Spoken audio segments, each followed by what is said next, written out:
එයා මෙහෙම කරන්නේ. දැනෙන්න කපන්නේ. පුදුම මාරුයි.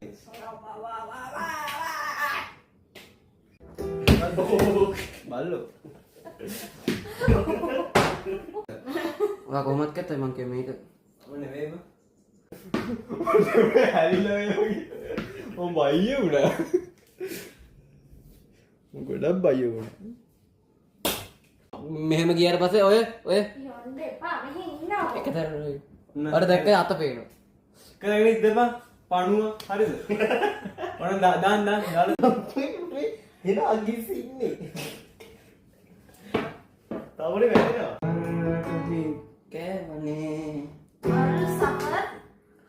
සෆර හර ජගා හර ජගා නෙමෙයි. මේ සද්දෙත් කවගේ ටෙම්පර් ගන්නෑ ඌ කෑ ගහන එක. ඌ කෑ ගහන එක ඉතින් අර මේ හිඩ සතර පරතරය වෙනස්. නෑ තේරුම් ගන්න. මට මතක නෑ මොකද පරිණි වෙන්නේ හම්බුනේ.